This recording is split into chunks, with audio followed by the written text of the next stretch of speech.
Hey everyone, it is May, and because it is May, it is also Ichthyosis Awareness Month. And I have for a long time been wanting to do videos telling my side of the story and what it's like to live with ichthyosis.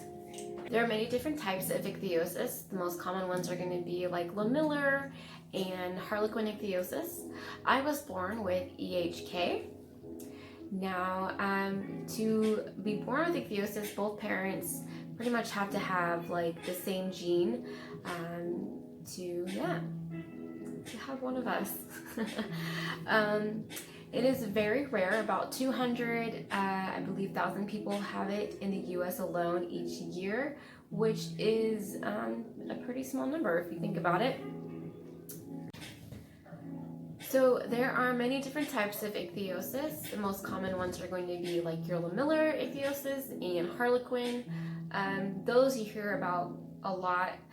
There's probably, man, I couldn't even tell you how many types of ichthyosis there is because I'm constantly learning about new ones. Now what I have is called EHK. With my skin disorder,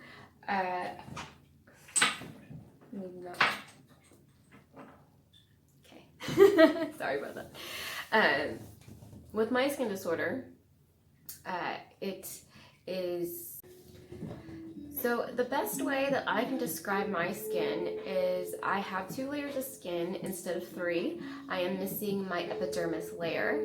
In a way, I do get my epidermis layer.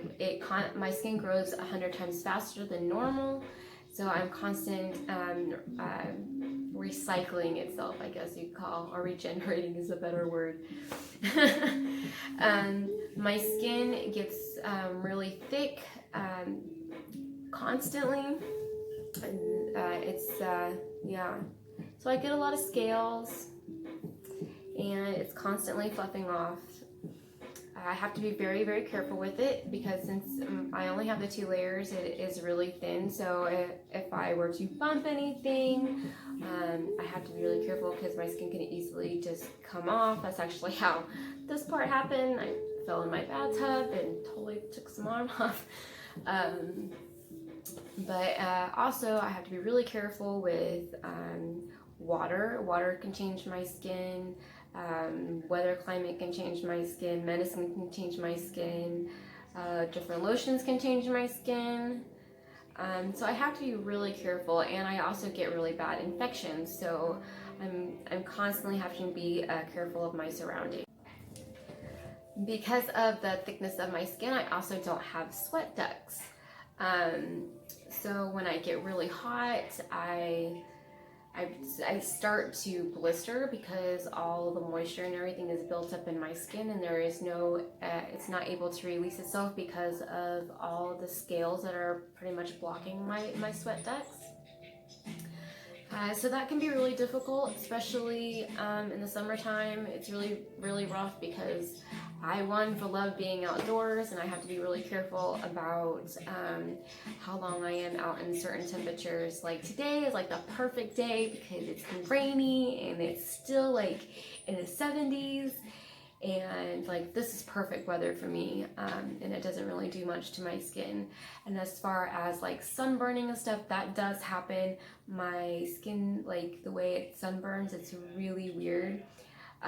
In one of these videos I'll just have to show you what happens whenever it does happen. Now as far as medication wise, I no longer take medications for a whole bunch of reasons. I used to take Soratane and Accutane. I took them for about 13-14 years, I think it was. And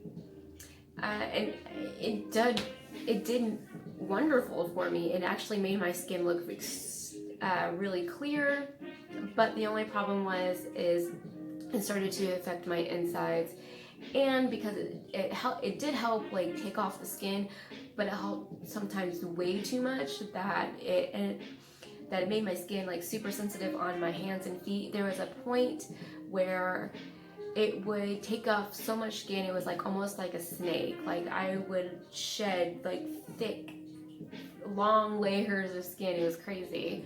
Like I used to be able to take my hand like right off and my feet right off, and but when that would happen, my skin would be so thin that anything that I would touch, even if I were to touch like this can or anything like that, like I could feel all the ridges, and it made my skin just very sensitive. So I couldn't really walk, and I couldn't even feed myself at one point. I was lucky enough to have people in my life. I'm still lucky to have people in my life that do help me when I have those problems, or do have these problems. I was also in a wheelchair, and I used to use a walker at the time. I am thankful that I don't really have to do that now since I stopped the medication.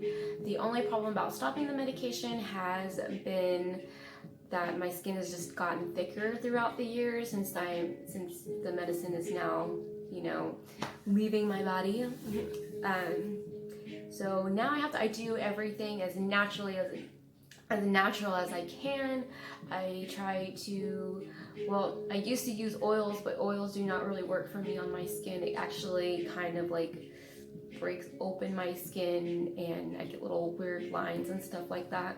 So right now I use petroleum jelly. I know a lot of people do not like it that I use petroleum jelly, because they're just like, why are you putting that on your skin? But it works for me. It helps keep my skin moisturized, and helps keeps the flakes down, which is really, really nice. So yeah, I forgot what else I was gonna say. Having ichthyosis does affect my life in all aspects. It affects my life in relationships, how I move around. It affects work. It affects really everything. And you just have to live it. I have to live it day by day, and just try to do my best. And that's also kind of like why I'm here doing this video, is because I want to teach people, and of course share my story about what ichthyosis is and what we deal with, because it is a lot sometimes. It can be very emotionally draining, and it can also be very fulfilling. And so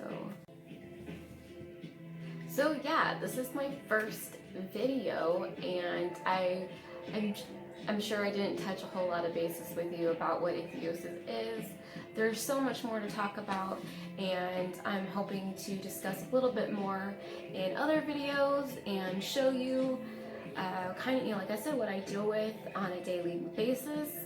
I'm also going to talk about other things like relationships and jobs and just a whole bunch of other stuff. So I'm just really happy to be here, and I hope you like this video, and just be patient with me because this is all new to me.